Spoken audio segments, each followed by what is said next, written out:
Buenos días, Saverio, ¿qué tal estás? Bienvenido. Buenos días, Juanjo, muy bien, encantado de estar acá. Muy bien, Saverio. Oye, te quiero agradecer lo primero de todo que encuentres un rato en tu agenda, en tu apretada agenda, para compartir con nosotros un tiempo, porque queremos que nos cuentes, queremos saber de ti. Saverio, tú naciste en Suiza, en Zúrich. Sí, correcto. Viviste muy joven en Bamberg, luego en Roma, volviste a Zúrich. La secuencia es un poco diferente. Me llevaron con un año a Roma, donde crecí hasta los 13, con los 14 me fui después a Bamberg, sí, pero donde estuve hasta los 20 años. Sí. Buenísimo. Y después estudiaste la carrera de ingeniero civil en Zúrich. Correcto. Y has continuado a lo largo de los años tu formación en Harvard, Lausanne, sí. Una vida profesional, personal, larga y muy, muy interesante. Cuéntanos algo de tu más tierna infancia. ¿Cuál es tu primer recuerdo? Mira, tengo recuerdos agradables de una familia, digamos, feliz, en un ambiente en Roma muy bonito. Teníamos al lado un pequeño monasterio de las carmelitanas que tocaban las campanas a cada hora, a cada cuarto de hora, pero son viejos recuerdos, muy bien. Hasta los 12 años, que ya falleció mi padre, que lamentablemente se suicidó, pero que ha sido un cambio fuerte de este desarrollo, digamos. Pero después también la etapa de Bamberg, dentro de lo suyo, fue muy interesante. ¿Sí? Buenísimo. ¿En qué años estuviste en Bamberg? Yo me fui a Bamberg en febrero del 59, 1959. Estuve allá hasta septiembre del 66. Sí. Hace 66 sí. años ya. No, 1966, tienes que hacer las cuentas, 34 más 25. Se nota que soy de letras, Saverio. 34 más 25. No he hecho bien hecha cuenta. De Sí, 59, 60, son 40, años, 69 años. 25. 69 años, exacto. Es un periodo largo sí, para bastante acumular. Largo, sí, bastante largo. Sí. Para acumular mucha experiencia. Sí, ciertamente ha sido un periodo interesante de diversas culturas, un cambio de cultura que me ha aportado mucho. O sea, yo considero que ha sido un desarrollo interesante, lo veo, me lo recuerdo con simpatía, o sea, era una época complicada, porque si piensas, era luego después de la Segunda Guerra Mundial. Nuestros profesores eran todos jóvenes de unos 40, 42 años que habían estado en la guerra, de manera que venían con una cierta experiencia fuerte, pero que también supieron transmitirla, transmitir también las partes positivas, porque no todo era muy positivo, ¿no? Yo creo que fue interesante, ¿sí? Desde luego. Muy interesante, sí. ¿Y por qué ingeniería civil? Bueno, desde pequeño, mi padre era ingeniero, mi abuelo era ingeniero, mi bisabuelo era ingeniero, y a mí me dijeron que yo era un ingeniero nato, porque siempre me ha gustado un poco las cositas, desmontar cosas, etc. La única cosa que no he conseguido remontar ha sido un despertador que era de mi gobernante alemana, que me lo regaló porque era viejo, y lo desmonté y no conseguí montarlo otra vez. Eso, pero el resto conseguí montarlo todo. O sea que la relojería no es algo nato para los suizos. No, pero como suizo creo que aplicándome un poco más tal vez podría avanzar. ¿Sí? ¿Lo conservas? No. Se perdió en alguno de esos viajes. Sí, no, imagínate. Seguro. Sí. Oye, y después de, una vez terminada la etapa universitaria, cuéntame qué hiciste. No, allá fui a Suiza. Inicialmente quería hacer ingeniería mecánica. Con esto tuve que hacer un practicum de 3 meses en un taller, ¿no? Aprendí a usar un tornio, aprendí a usar una fresa, a limar, a segar metal, que fue muy interesante porque no obstante después cambié a ingeniería civil, me fue muy útil en el futuro, durante mi trabajo, que muchas veces vi cosas que no estaban como deberían ser hechas y se molestaban cuando yo lo decía, porque no entendían de dónde venía el tema, ¿no? Pero interesante. ¿Sí? Qué bueno. ¿Y cómo fueron tus primeros comienzos profesionales? Cuéntanos algo de esa parte. Bueno, yo trabajé primero como asistente, ya todavía como estudiante, antes de terminar la Politécnica. Estaba en la cátedra de transportes, que en esta época era importante, porque era una época donde Suiza estaba en el desarrollo de las autopistas de una manera bastante masiva, donde en Alemania se habían hecho cosas interesantes, en Nordrhein-Westfalen, por ejemplo, que existía un plan general de transporte que incluía todo, incluía desde el río al tren, al avión, al coche. Por ejemplo, en esta época se quería ver qué se podía transponer. Eso fue uno de mis trabajos como asistente de esta cátedra, lo que se podía transferir para el tema suizo, para el ambiente suizo, ¿no? Que ha sido un trabajo muy interesante, ¿no? ¿Y qué se adoptó en aquella época? Bueno, adoptaron ciertos criterios, no es que se adoptaron cosas, pero se buscó de alguna forma usar como comparación ciertos criterios que habían usado en Alemania. El tema de transporte no son cosas aisladas, son cosas que conjuntas. Por ejemplo, yo me he dado cuenta cuando llegué a Santiago de Chile en 2012, ya como jubilado, que habían hecho el Transantiago, que era un proyecto de buses, que era una locura, porque era un paralelo al metro, que no es la idea. La idea del bus es que sea un distribuidor fino a partir de las estaciones del metro. El metro tiene que ser el que transporta el volumen gordo, y después el resto, la capilaridad está en los buses. Y allá no, sobreponieron el tema y todavía hoy tienen problemas con esto, ¿no? Se han gastado un montón de dinero para nada. Es una de las ciudades que tiene más buses por habitante por causa de esto, ¿no? Es un error tremendo, técnicamente, o sea, algo garrafal, ¿no? Pero bueno, ¿qué quieres hacer? Hemos ido desde la universidad hasta tu jubilación en Chile. Y entre media, ¿qué es lo que ha habido entre medias de uno y otro? Han pasado muchas cosas. Yo he estado inicialmente en Brasil para una pequeña compañía de construcción de casas fuera de São Paulo, a 140 kilómetros de São Paulo, en Pindamonhangaba. Pindamonhangaba en tupí guaraní es el sitio en la curva del río donde se hacen los anzuelos, o sea, para decir. Allá conoces Brasil. Brasil no lo conoces en Río de Janeiro, en São Paulo, lo conoces en la provincia brasileña. Y ha sido una experiencia tremenda, ¿no? Después entré por pura casualidad a través de un aviso en la Neue Zürcher Zeitung, el periódico suizo. Respondí a un anuncio que estaban buscando un asistente para el director general de Holcim, a la época se llamaba Holderbank, y ahí se llamaba Siminas, Cementos Nacionales de Minas. Yo respondí, con esto entramos en contacto, me mandaron a Suiza, me aceptaron. Fue divertido porque la decisión se continuaba en la parte técnica como ingeniero o se iba en la parte administrativa. Fui después de un almuerzo con el gran jefe, que nunca ha sido mi jefe directo, pero siempre estaba encima de la cadena. Me recuerdo en un hotel en Nyon, en Suiza, en el lago de Ginebra, que después del almuerzo habíamos tenido una conversación muy agradable. Le dije, pero bueno, ahora, ¿cómo nos quedamos? Él me dijo, bueno, usted es ingeniero, quiere ir en la parte de fabricación. Dijo, no, yo en los últimos 2-3 años he administrado una pequeña compañía de construcción, me interesa más la parte del management, ¿no? Bueno, perfecto, usted puede empezar.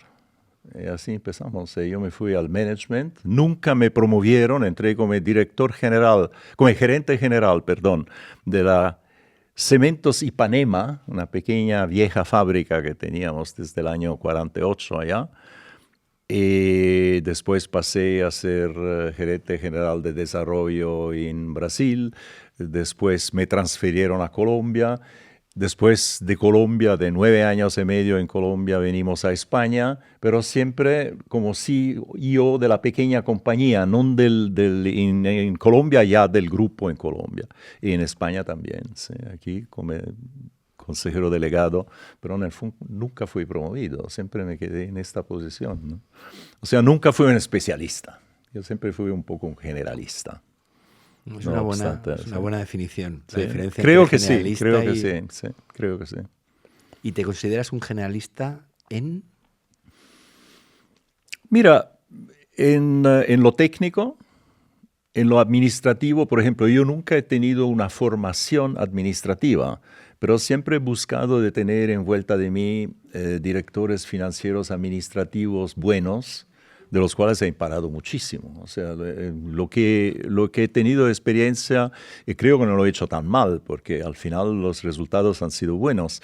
Creo que era una abertura de interés, o sea, escuchar a gente que sabe más que tú. O sea, eso siempre lo he tenido. He buscado siempre de tener gente buena en vuelta mía. Esto ayuda mucho. ¿En qué áreas de gerencia? ¿Cómo considerarías Bueno, tú? la gerencia general, o sea, era responsable para la empresa. Tenía debajo la parte de producción, pero tenía debajo también la parte administrativo-financiera y toda la parte de soporte, toda la parte logística, o sea, siempre he estado como supervisor de una operación. Nunca he estado en la operación en sí abajo, digamos, ¿no?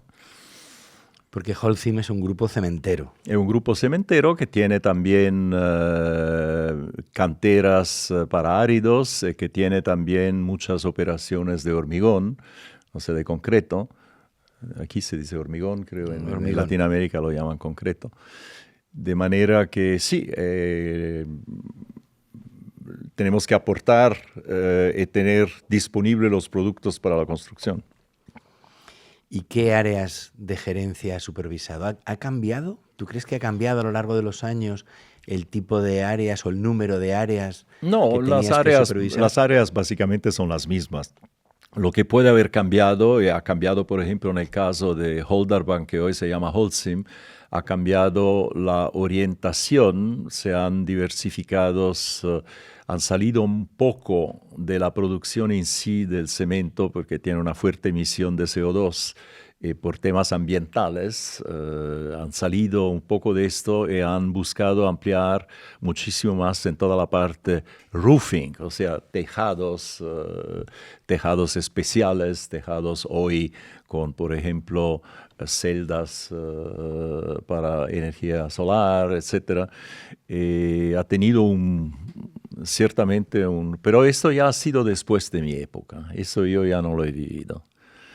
Yo me he ido cuando empezaba esto todo. ¿Sí? Me he jubilado. ¿Sí? ¿Y en Brasil? ¿Brasileño o portugués? Bueno, Brasil para mí ha sido importante porque después de 2 años he conocido a mi futura mujer, hija de inmigrantes italianos, pero nacida y crecida en Brasil. La conocí que tenía 22 años. Nos casamos en 81, tenemos 2 hijas nacidas también en Brasil, de manera que Brasil tiene una cierta importancia para mí, ¿no? En 86, como te dije, nos movieron a Colombia, a Bogotá, y allá estuvimos 9 años y medio, cuando inicialmente se había hablado de 3, 4 años, pero con los proyectos que se desarrollaron, fue una época importante, fue una época interesante. ¿Sí? Y Bogotá, una gran ciudad, en todos los sentidos. Bogotá, sí, Bogotá es una gran ciudad, era una época no fácil, fue la época donde mataron a Carlos Galán, que era un candidato presidencial en el 89, me parece. Sí, creo que 89, sí, agosto del 89.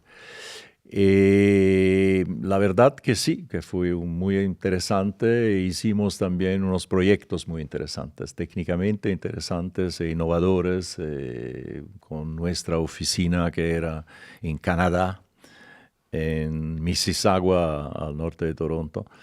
Y la verdad que ha sido muy interesante, sí. Sí. Después después de 9 años y medio, yo no quería que mis hijas crecieran en un entorno que era bastante peligroso. Pedí una transferencia y ya nos llevaron a España. ¿Sí? ¿En qué año viniste a España? ¿Cuándo fue? En España hemos venido al inicio del 95,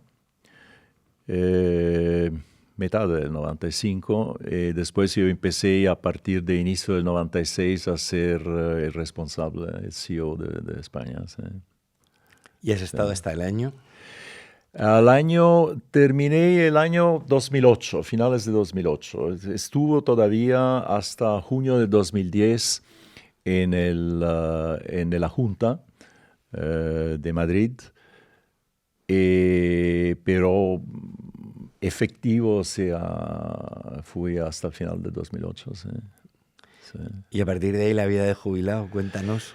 La vida del jubilado al inicio me costó acostumbrarme, porque no quería salir tan rápido en el fondo de la actividad. Era una época complicada, porque 2008 fue una época bastante complicada en general, no solamente en España. Y la verdad que tenía buenos contactos, pero también me he encontrado con una situación donde buenos amigos míos, que en parte tú probablemente conoces, me dijeron, Saverio, sí, pero tienes que darte cuenta que tenemos otros compañeros nuestros que están en una situación mucho más complicada. O sea, yo salí relativamente bien del grupo por edad, pero en este momento en España la situación era complicada, era bien complicada. Ya nos quedamos hasta 2012 cuando nos transferimos a Chile y ahora estamos por motivos familiares, porque tenemos una hija allá y una hija acá, nos movemos entre las dos capitales.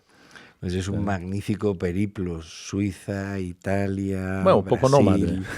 Un poco nómada, nómada, pero no nómada digital, sino nómada analógico. Sí, nómada analógico, interesante, pero tampoco te permite a veces de hacer ciertas cosas o desarrollar. Por ejemplo, empieza con las amistades, que tenemos buenos amigos allá, pero tenemos muchos buenos amigos acá. Siempre está un poco interrumpido. Siempre vienes e interrumpes algo, porque ellos tienen su vida, se alegran que tú llegas, pero no hay una continuidad, ¿no? Es interesante, son relaciones interesantes debido a esta situación, digamos, un poco nómada, ¿no? Sí. ¿Y cómo llenas tu apretada agenda? Porque sigues teniendo una apretada agenda. No, mi agenda no es apretada. Con 80 años no es apretada. Bien, me encanta mantener una cierta actividad física. Busco de ir al gimnasio con cierta regularidad. Buscamos con mi mujer, ella mejor que yo, en continuar a jugar a golf. Nos divierte a los dos, de manera que lo hacemos acá, lo hacemos allá. Dependiendo de la época del año, ahora hace un poco más de calor acá, un poco más complicado, pero bien, o sea, lo llevamos bien en este sentido. ¿Sí? Hablemos de golf. ¿Qué tal se te da el golf? No, yo nunca he sido, siempre he sido, yo diría, mediocre, pero me he divertido. Esto creo que es el importante. ¿Sí? ¿Y qué es lo que más te divierte del golf? El golf es un desafío porque te obliga a diversas cosas. Te obliga a pensar más de lo que uno cree. Te obliga a ejecutar de la manera correcta en base a tu experiencia que has tenido anterior. Y de alguna manera el golf tiene una cosa muy interesante que te permite corregir. Tú puedes hacer un tiro malo, pero con el próximo puedes acertar. Creo que es una de las cosas más interesantes del golf. Si tú te desmoronas con un tiro malo, estás perdido. Pero así es. Buena reflexión. Y lo entretenido que resulta, ¿no? Sí, resulta entretenido, te digo, al final es un tema climático, porque por ejemplo ahora jugar en Madrid durante el día, mañana queremos jugar a las 5 de la tarde, vamos a ver cómo nos va. Sí, no, pero bien. Le encanta a mi mujer, a Manana, de manera que está bien. ¿Cuál es el sitio más raro donde has jugado? El sitio más raro donde he jugado. Buena pregunta. Mira,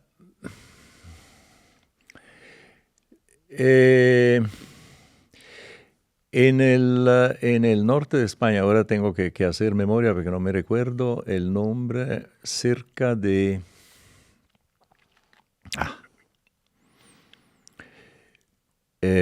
me tienes que ayudar. Cuéntame. Arriba... No, ahora tengo un lapsus, lo siento, con 81 años, con Asturias, 80 años. Cantabria. No, en Asturias. Lo siento, tengo un lapsus ahora. No te preocupes, espera. Te pregunto otra vez y te pregunto otra cosa. Saverio, ¿cuál es el campo más bonito en el que hayas jugado nunca? Mira, cada campo de golf tiene sus encantos. Ahora tiene campos muy bonitos, sí. Tiene campos efectivamente que son muy bonitos.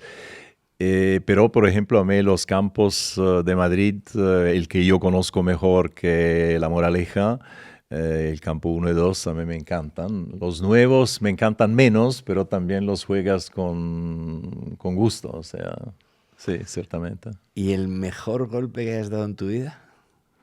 Ah, 2 días seguidos en el mismo hoyo, mira, no te lo crees, en el mismo hoyo me he quedado, creo, una vez en un par 3, o sea, donde con 3 golpes debería estar si eres un buen jugador en el hoyo. Con el primer golpe lo he dejado, creo que el primer día a 20 centímetros, el día después a 60, en el mismo hoyo. Impresionante la casualidad. Creo que ha sido de los mejores tiros que he hecho en mi vida. ¿Y el peor? Oh, eso es difícil decirlo. Te puede salir cualquier cosa. Menos que irte para atrás. Eso ya es más difícil. Te va para atrás cuando le das a un árbol y te la devuelve. ¿No? Si no. Qué bueno. Que también hace parte. Es una buena escuela de vida el golf. Es una buena Seguro. escuela de vida. Seguro. Yo jugaba una temporada. Era horriblemente malo, pero me entretenía muchísimo. Lo que más me gustaba en realidad era el rato de caminar, el verde, sí, el aire. No, claro. Tiene sus fases. Hoy en día, antiguamente uno se llevaba la bolsa, después con el carrito eléctrico. Hoy con el carrito eléctrico con mando a distancia, que es una dicha, porque por la primera vez tú caminas sueltos, ¿no? Te llevas el carrito por ahí, de manera que es muy divertido. Lo notas porque estás menos tenso, de manera que tiene sus evoluciones. Qué bueno. Oye, y hablemos de... Saverio, hablemos algo de tecnología. Te tengo que contar, creo que ya te lo he dicho alguna vez. Tú me regalaste un libro muy peculiar, el de Lo Inevitable, tú sabes cuál. Y fíjate que de lectura absolutamente recomendable. Y mira que en aquel libro leí cosas que me han sido de extraordinaria utilidad y que en parte provoca que estemos hoy aquí. Antes me preguntabas el por qué del podcast, por qué de hacer esto. En cierto modo está muy, muy relacionado con lo que pude leer en ese libro, lo que ha evolucionado la tecnología. Saverio, hablemos de tecnología. ¿Por dónde empezamos? Mira, yo creo que allá los últimos 100 años o poco menos el periodo de mi vida, creo que han sido extremadamente interesantes pues las revoluciones que ha tenido. O sea, tiene otro concepto, ¿no? Tiene, por ejemplo, si hablamos de libros, tiene un libro que te lo voy a encontrar, que te resume de manera más amable, de manera más entendible, porque también para un ingeniero civil es bastante complicado, lo que es la física cuántica, que es un cambio completo de la visión del mundo. Y es súper interesante, Pensé que íbamos a hablar de inteligencia artificial y empezamos por física cuántica. Hablemos de física cuántica. Mira, la inteligencia artificial sin física cuántica sería muy complicada porque no existiría. De manera que están conectados, están bastante conectados. Ya. Ahora, el problema de la inteligencia artificial, ¿dónde empieza a ser artificial y dónde empieza a salir de las manos del hombre? Pero se puede hablar. Creo que sin falta es muy importante, es necesaria, hoy parte de la vida. pero también necesita de un cierto control. Y allá la pregunta es hasta dónde va el control. Yo no soy una persona que me gusta controlar las cosas, o por lo menos pienso de no quererlo, ma necesita de un cierto control porque te puede salir de las manos. Vamos a ir un poco para atrás. ¿Cómo era tu día a día desde un punto de vista tecnológico de trabajo, siendo un nómada analógico en los años 80 en Brasil? ¿Cómo era? ¿Qué tecnología? ¿Máquina de escribir? ¿Primeros ordenadores? ¿Cómo fue aquello? Mira, en Brasil es interesante. Yo me fui de Brasil a Colombia en el año 86, 85, 86. Y allá empezaban los primeros computadores, los IBMs, los personales, ¿no? Interesante porque llegué a Bogotá y tenían uno solo. En Colombia, en Brasil ya teníamos un poquito más organización. Y cuando pregunté un poco más, me dijeron que le faltaba uno más, que tenía que comprar uno más. Fui a mirar y me di cuenta que usaban el primer computador prácticamente como un registro de caja. Poco más, poco más. Cuando el interés del computador, en base a los datos que tiene, poder proyectar cosas a futuro, intentar de encontrar un camino, ¿no? De manera que por ahí va un poco el tema, o sea, de cómo lo usas. Mi experiencia, no soy un especialista de computación, pero creo que hoy una base de pensamiento importante, o sea, de cómo enfocas las cosas, ¿no? Nos saca de la página. Nos todavía hoy hacemos las impresiones en una página, en una A4. El computador no, el computador es una tremenda sábana. Creo que es muy importante este cambio de pensamiento, porque muchas cosas nos obligan a poderlas imprimir en una página. Esto te limita. Muy interesante. ¿Entiendes lo que quiero decir? Perfectamente. Creo que una cosa es que después tú imprimas en una página los resultados o partes, esa es otra cosa. Pero el concepto es que es abierto. Totalmente. Esto que te aporta, ¿no? Totalmente. Esto que te aporta. ¿Cuándo tuviste tu primer ordenador personal? Vaya pregunta. En Brasil, no. En Brasil, estoy tentando, sí, me recuerdo, era un IBM de estos personales relativamente grande. Creo que fue en los años probablemente 82, 83, alguna cosa así. Pues de los primeros. El primer personal, ojo, personal, que tenía cierto tamaño. Después salieron los Toshibas, después salieron diversas cosas más prácticas, más amenas, más portables, ¿no? Estamos hablando de computadores portables, o sea, no de computadores instalados en casa. Sí, yo nunca he sido un especialista de computación. La he usada más para la información del andamiento de la empresa o para ciertas cosas, pero nunca he sido un especialista en ese sentido, ¿no? Nosotros en nuestro sector, la llegada del ordenador personal, el hecho de tener dentro del despacho los primeros ordenadores personales, los primeros PCs, yo creo que fue un cambio, fue un punto de inflexión para nosotros, para todos, actividad. Sí, ciertamente para todos. Hoy eso ha cambiado. Hoy eso cualquier empresa, cualquiera de nosotros tiene. Es normal, es absolutamente normal, sí. Y eso está influyendo también en nuestro sector.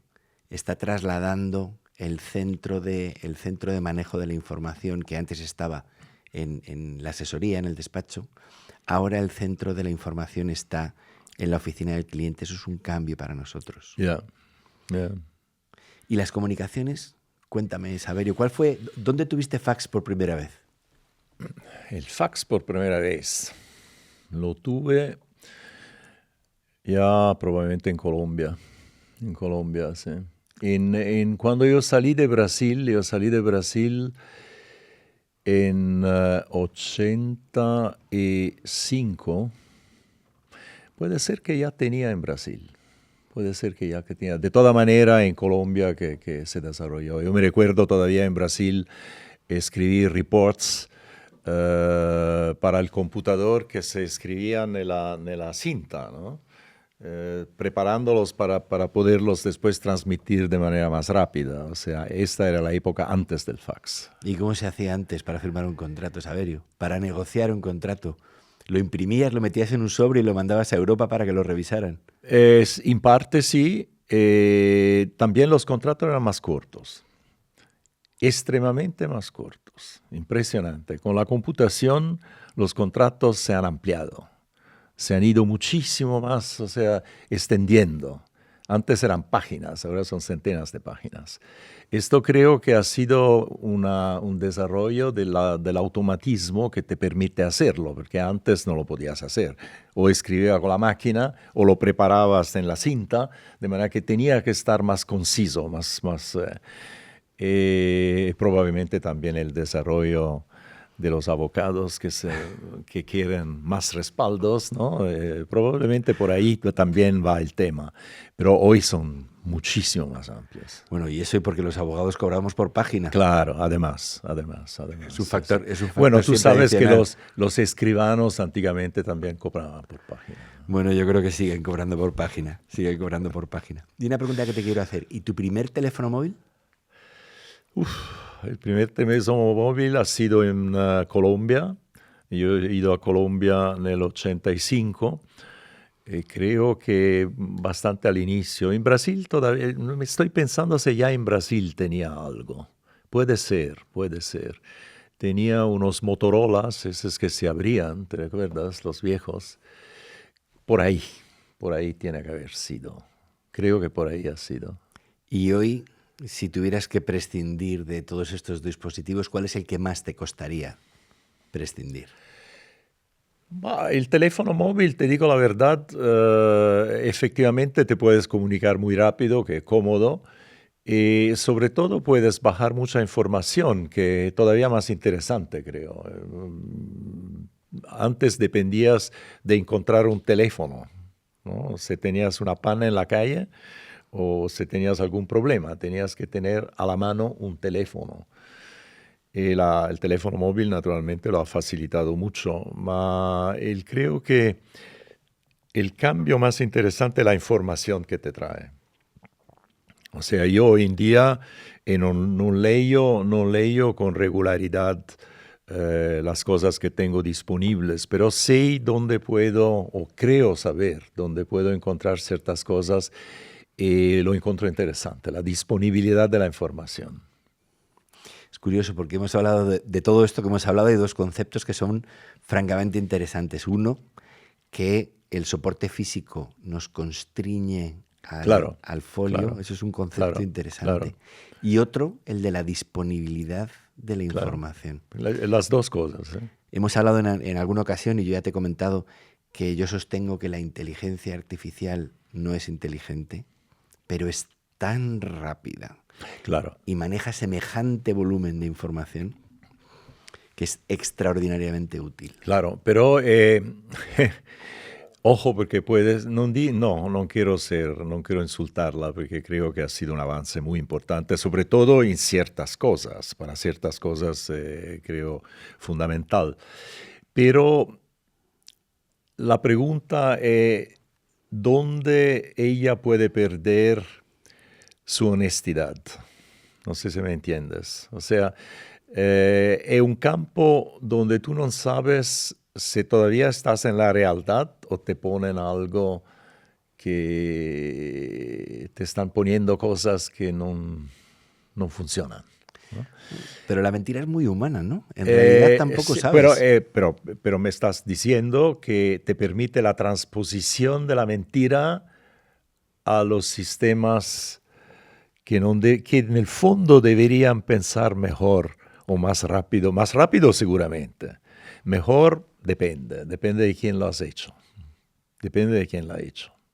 Pero es fascinante, o sea, me parece fascinante, me parece que son desarrollos absolutamente increíbles y que de ninguna manera me gustaría que no tuvieran habido éxito, pero con algunas resalvas. O sea, el tema de la inteligencia artificial todavía tiene sus cositas, creo. ¿Utilizas alguna? Bueno, el momento que te metes en un computador y que buscas algo, usas la inteligencia artificial. Muy bueno. Cualquier contrato que tú tienes de teléfono es buena parte inteligencia artificial, ojo. Cuando tú abres algo en Internet, perdona, algo en Internet y te ponen abajo cuánto se puedan meter en tus cuentas, en tus cosas, esto es, ojo, cuando lo lees a veces no te gusta, ¿no? Te dices, pero ¿dónde se están metiendo? Por eso la letra es tan pequeña. Además, antiguamente era pequeña nel escrito y hoy la ponen pequeñas en la información. En la información que tú ves te pone un multiple choice, ¿no? Donde te dice cuántos pueden tener acceso, etcétera, y allá tú te dices, pero por Dios, ¿de qué estamos hablando? ¿Dónde se están metiendo? ¿Dónde se están metiendo? ¿No? Y esto es un poco, tal vez siendo más especializado en el tema, lo ves de otra manera, o sea, tal vez una cierta ignorancia, puede ser.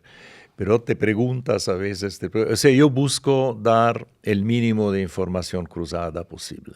Cuando te piden todo o parte, yo busco de abrir el parte. Lo que me sorprende que el parcial es siempre más largo. Te empiezan a poner multiple choice en la información parcial, lo que es malo, porque debería simplemente la información mínima necesaria para que funcione el programa. No, te ponen alternativas y hoy no son una, hoy son 10. ¿No? Tienes la impresión que se están queriendo meter más. Es que eso no me molesta. Yo no me meto en las cosas de los otros, de manera que no me gusta cuando se meten en las mías. No hay que tenga nada para esconder, pero quiero saber por lo menos dónde se meten. Pero la información al final es poder. Es para, claro, es para ellos. Claro. Es poder y dinero. Ojo, porque la venden. O sea, lo que recaudan de ti tiene un valor. ¿Qué hacen con ella? No lo sabes. Bueno, pero si no, ¿de qué modo podíamos esperar que nos estén dando aplicaciones que son gratis? Aplicaciones de mensajería estoy de acuerdo gratis. estoy de acuerdo contigo, esto es así. O sea, no es que lo puedes cambiar o que lo quiera cambiar. Tienes que, de alguna manera, adaptarte a este desarrollo. Tienes que saber hasta dónde estás dispuesto a meterte, donde no quieres más, ¿no? ¿Y qué es lo siguiente? Saberio, ¿qué es lo que viene? Que no te tengan más que preguntar tu autorización, que ya lo hacen porque te pueden leer la mente, creo. ¿Tanto como eso?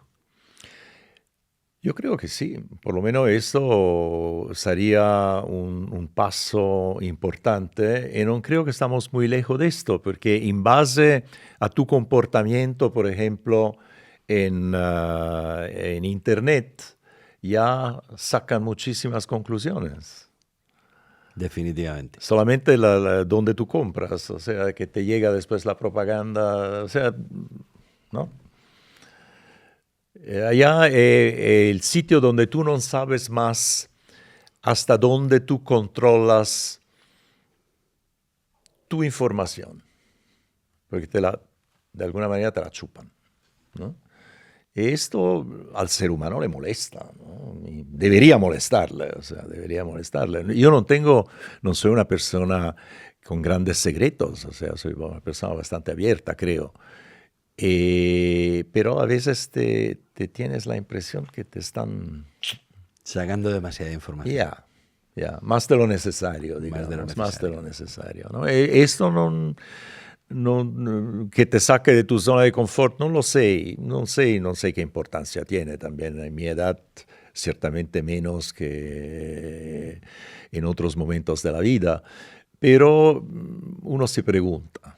O sea, ya tiene ciertas dudas que, te digo la verdad, tal vez no la tengo clara por ignorancia del tema, puede ser, pero a veces te sientes un poco que se meten donde no deben. En estado de alerta. Claro, eso, un cierto estado de alerta. Sí. Saverio, hace un rato decías que tú hablas ítalo-portuñol, una mezcla de italiano, portugués y español, lo cual es un idioma francamente difícil de manejar y lo haces muy bien. Te quería preguntar, aparte del idioma, aparte de la lengua, las diferentes culturas, porque has trabajado en países con culturas muy diferentes. Cuéntanos qué experiencia tienes del aspecto cultural en la gestión de organizaciones. Mira, diversas, porque el ítalo-portuñol sí se refiere al italiano, el portugués, el español, pero después yo he tenido un periodo bastante largo en el ambiente alemán, que naturalmente ha tenido su importancia. Y probablemente el contraste de las lenguas latinas, del pensamiento un poco más latino, del pensamiento más alemán anglosajón. Ítalo-portuñol porque yo me han llevado, he nacido en Suiza, me llevaron a Roma con un año, he crecido hasta los 13 años, 14 años en Roma, de manera que sí, ha sido una educación relativamente latina, además con latino y griego más adelante cuando me fui a Alemania, pero latino. Esa ha sido mi parte latina, pero yo digo ítalo-portuñol porque hoy en día, después de haber también vivido en parte en Brasil y después en España, uno confunde un poco los tres idiomas. A mí me acontece a veces que mi interlocutor me mira porque de repente no entiende una palabra y yo me doy cuenta que me he apoyado en una palabra de otro idioma latino, ¿no? De manera que por eso que yo digo ítalo-portuñol, porque es un agrupamiento de mi experiencia. Ahora, he estudiado en italiano, después pasé al alemán, pero después regresé en Brasil al portugués, que aprendí ya de adulto, y al español, que también aprendí de adulto en Colombia. De manera que he tenido buenas secretarias que gracias a Dios han resuelto el problema, pero a veces teníamos discusiones porque yo no quería ciertas palabras y me demostraban que no era español. De manera que tenía que aceptar, ¿no? Bueno, pero estos son anécdotas. Pero muy interesantes. Sí. Y desde un punto de vista cultural, dentro de una organización, una multinacional suiza en un país como Brasil, como Colombia, como España. Bueno, tiene sus cosas, ¿no? Nos teníamos, por ejemplo, tomando como ejemplo Brasil, teníamos un señor con mucha experiencia que era un alemán de origen judía que naturalmente había salido de Alemania antes de los problemas de los judíos, que vivía en Brasil, que pero tenía toda una concepción de seguridad muy interesante. Yo me recuerdo, tuvo en un momento dado un problema, yo no me recuerdo qué años fue, creo que era a finales de los años 70, inicio de los 80. De repente, él hablando de misiles intercontinentales, dijo, imagínase usted si esto pudiera acontecer aquí. Le dijo, sí, mañana a 60 kilómetros de São Paulo. Y le perdió completamente su esquema, su visión de seguridad del mundo. O sea, él pensaba que Brasil estaba muy lejos de los problemas, ¿no? O sea, un mundo siempre más chico, siempre más concentrado.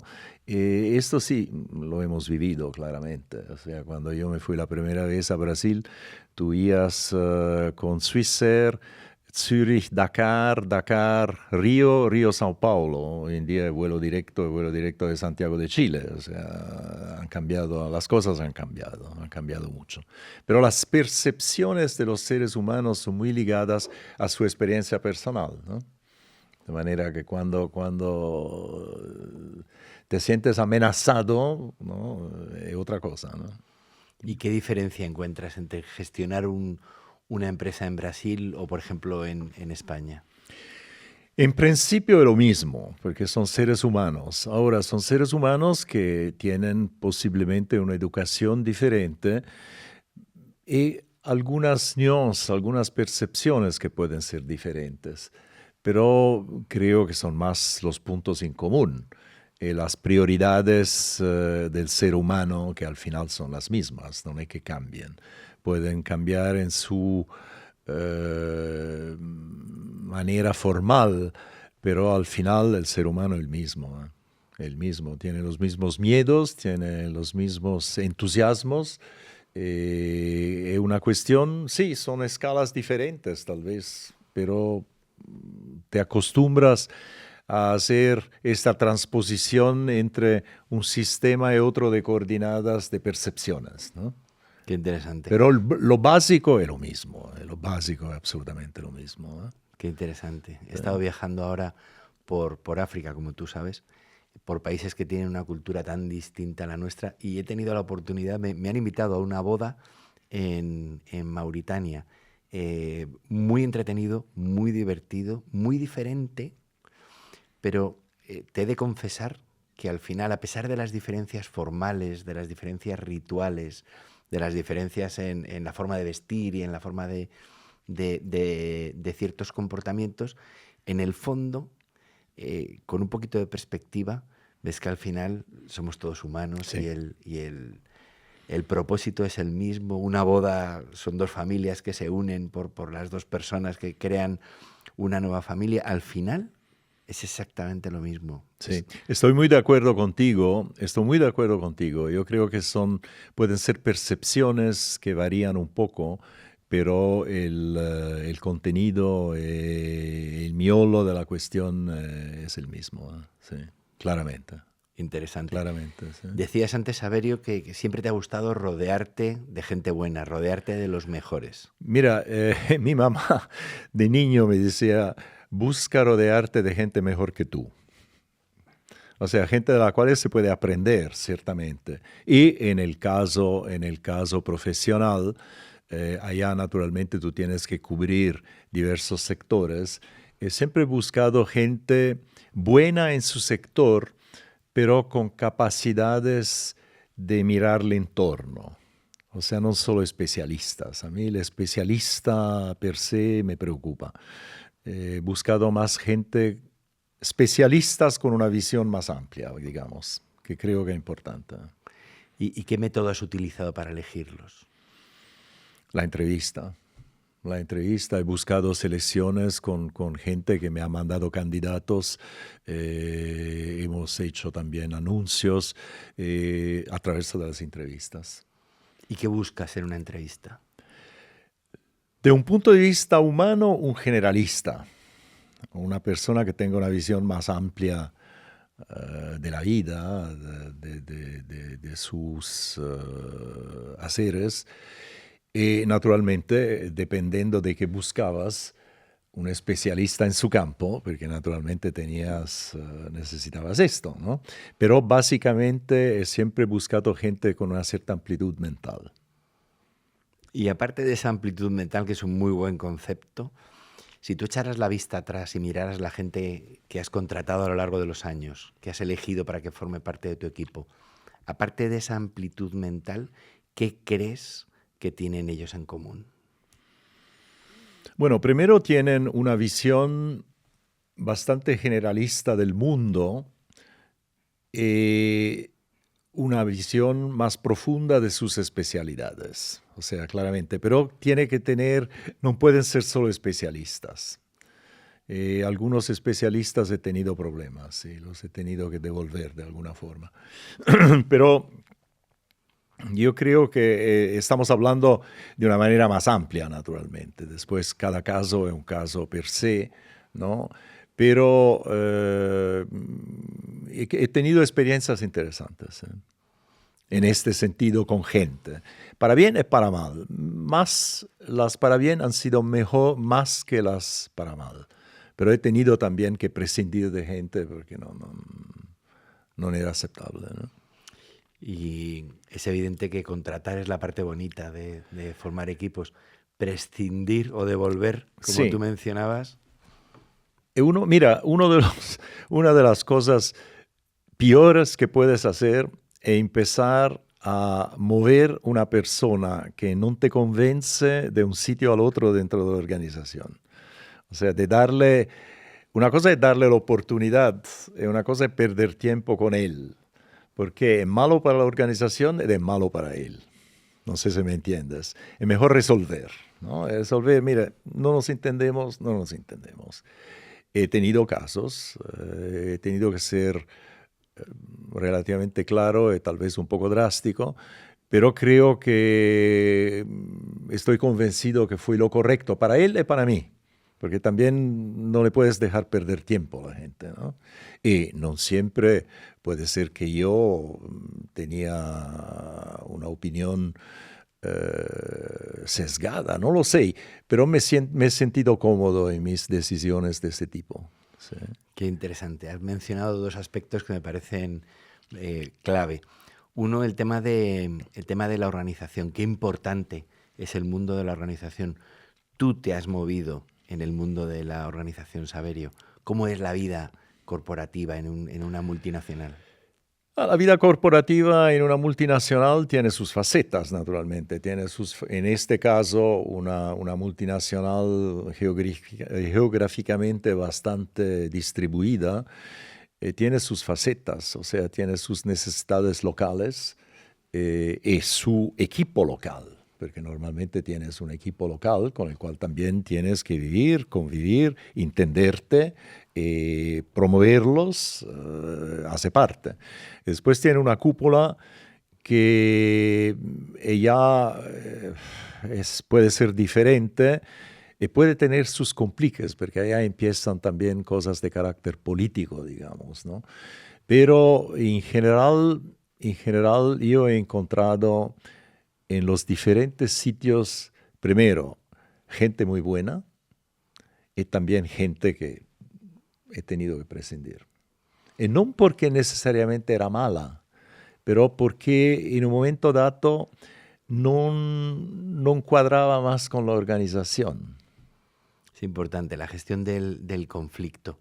¿Y qué experiencia tienes tú en la gestión del conflicto? La parte que no nos gusta ver de una organización.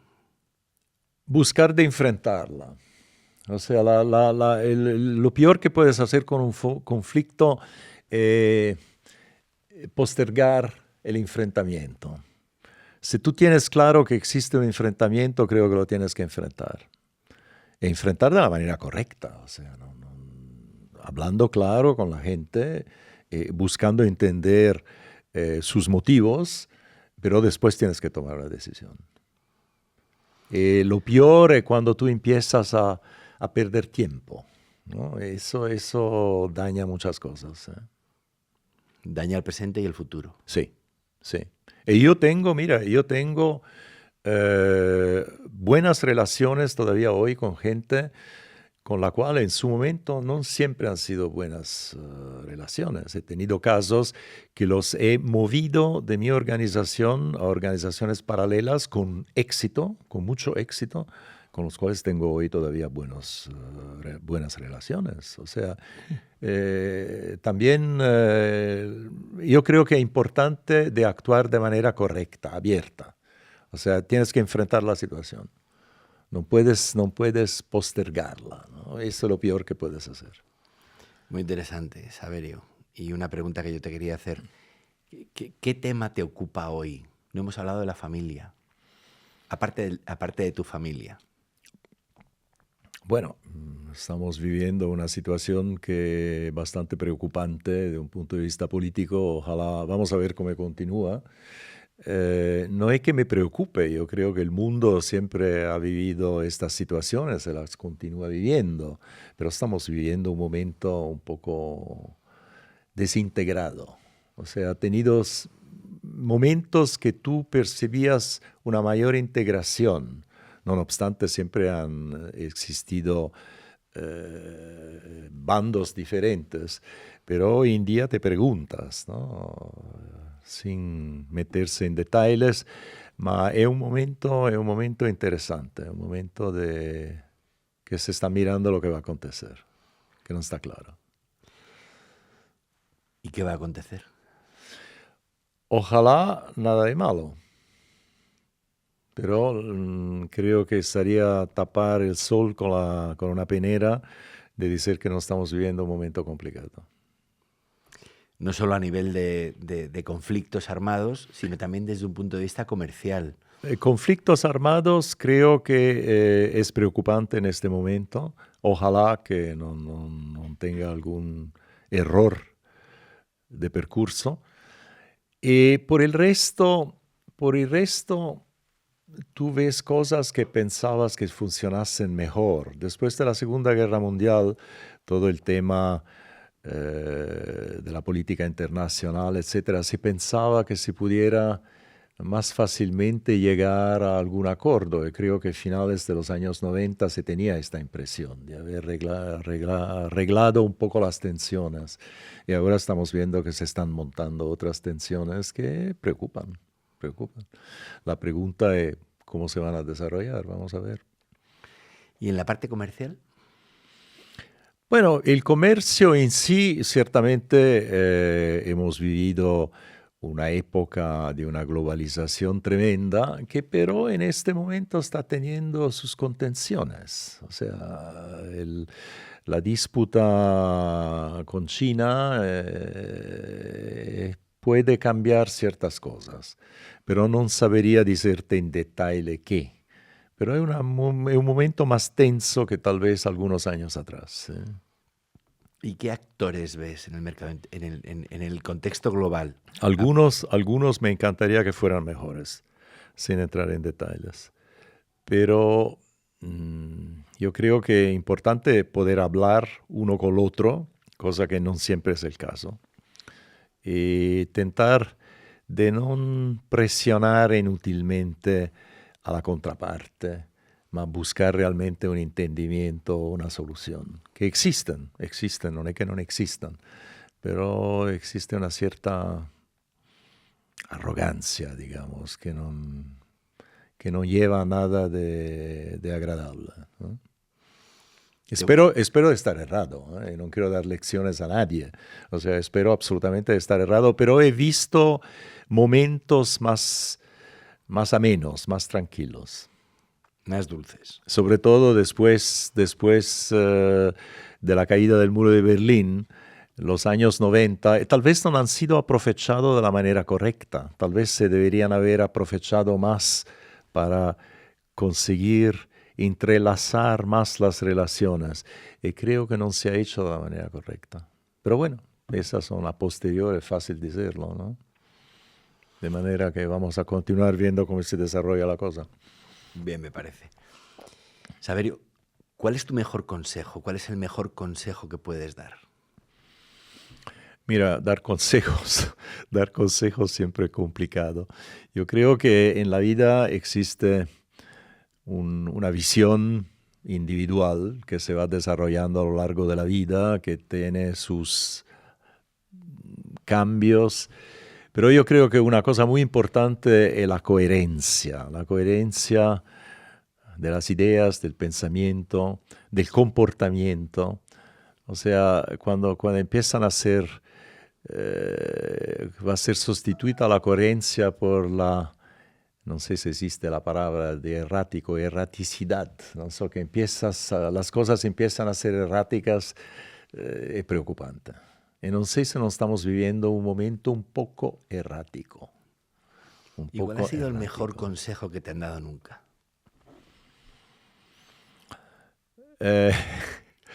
Cuando hacía el curso de transmisión por radio, antes de la escuela de oficiales, muchos años atrás en Suiza, te decían que antes de hablar en el micrófono le tenía que dar tiempo que se prendiera, de manera que tenía que pensar en el tema, deglutir, apretar el botón, deglutir otra vez y hablar, porque si no se iba por pedazos, ¿no?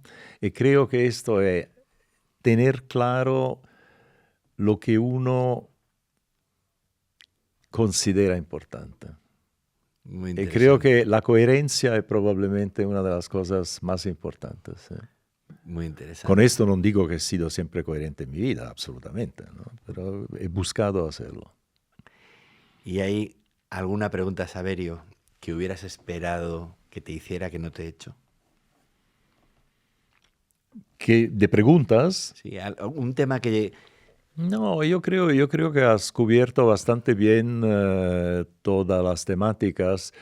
Yo creo que he hablado tal vez poco de mi familia, pero no creo que era una entrevista sobre la familia. Pero quiero dejar claro que en el fondo me siento cómodo con mi familia, me siento cómodo con mi mujer.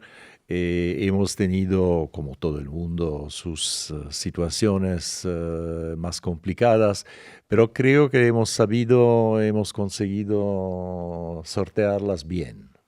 Y esto, después de una vida de 80 años, te deja sentir con una cierta comodidad. Con un buen sabor de boca. Sí, espero que pueda continuar en esta dirección. Recomiéndame un libro. No. Te recomiendo algo mucho más corto. El If de Kipling, ¿lo conoces? No, Te lo mando. hecho. Te tomo la palabra. Te lo mando. Saverio, ¿te has sentido cómodo? Sí, me he sentido cómodo porque estoy con un amigo. La verdad que sí. Ahora creo que la única cosa que puedo aportar son algunos kilómetros de vuelo.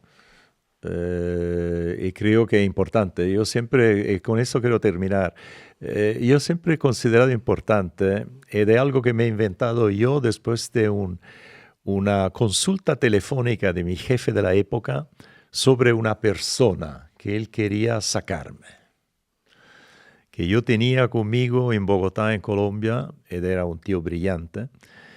Él me llamó desde una reunión y me dijo se le podía dar a este señor para una cierta posición. Me dijo, tengo muy poco tiempo. Le dijo, mire, tiene las horas de vuelo, pero le faltan los aterrizajes de emergencia. Él me dijo, entendido, y me colgó el teléfono. Y después me di cuenta de lo que había dicho y que en el fondo es muy importante en la experiencia de vida. Una cosa son las horas de vuelo, que es una actividad relativamente monótona. Y la otra cosa son los aterrizajes de emergencia que necesitan de manera concentrada de toda tu experiencia y que van, según tu experiencia, si lo haces bien, te van a dejar sobrevivir. Y creo que eso es importante. O sea, si solamente tienes horas de vuelo y te faltan aterrizajes de emergencia, es bueno que tenga algunos más. Creo que esto es un cuadro, me gusta porque repetidas veces lo he reencontrado en la vida. Muy interesante. Creo que es una buena analogía. Es una buena analogía, desde luego. Sí. Desde luego. Saverio, ¿escuchas podcasts como este? Te digo la verdad, tal vez debería escuchar más. O sea, a veces pillo cosas que encuentro muy interesantes, a veces pillo cosas que son muy aburridas. En base a esto, tal vez uno debería, no lo sé, debería buscarlos más, porque picas a veces cosas interesantes. Tienes que recomendar el podcast de Cigarrán. Lo buscaré hacer, Desde hacer, desde luego. ¿Quién crees, a quién te gustaría escuchar? ¿Qué tipo de persona te gustaría escuchar en un podcast como este? Yo diría experiencias prácticas. Existen experiencias anecdóticas, existen experiencias más, tal vez más importantes, no lo sé, pero la vida hecha también de cosas muy secundarias, de manera que creo que al final tienes que picar un poco de todo, no puedes decir, no, es esto, ¿no? Una cosa ciertamente gente con experiencia de vida, que ha tenido la posibilidad de vivir en diversos sitios, y la otra cosa es también ciertas visiones tal vez más concentradas, que pero también pueden ser interesantes. Yo creo que al final es un cóctel. Lo peor que se puede hacer es meterse en cosas únicas, especializadas, específicas. Yo creo que cada ser humano es un libro interesante, es que no todos escriben el libro, ese es el problema. Y algunos libros pueden ser aburridos, ojo, eso también, ¿no? Que no los lees del todo, ¿no? Pero en general yo creo que el multifacético de todos los temas que tienes enfrente tuya y hoy la posibilidad de ver, porque tenemos una información que nos llega en la casa donde tenemos que saber discernir un poco lo interesante, lo menos interesante, y lo que vale para el ser humano como experiencia humana, ¿no? Ese es el tema. Sabes que los podcasts se utilizan o bien para caminar o bien para dormir. ¿Tú cuándo los escuchas? ¿Para caminar o para dormir? Cuando camino prefiero escuchar música. Y cuando duermo también. De manera que el podcast, yo te digo la verdad, lo escucho entre medio, si estoy esperando en un aeropuerto o si tengo un tiempo que me sobra, pero prefiero mirar más una información reciente en diversas, no sé, en diversos periódicos o en diversas cosas, me interesa más. El podcast como sí, para ciertas cosas puede ser muy interesante, pero, por ejemplo, esto que son experiencias de vida, ciertamente interesante. Y creo que cada vida tiene sus cosas interesantes. Saverio, pues si escuchas el podcast en un aeropuerto, que tengas buen viaje. Muchas gracias. Lo mismo te digo. Gracias.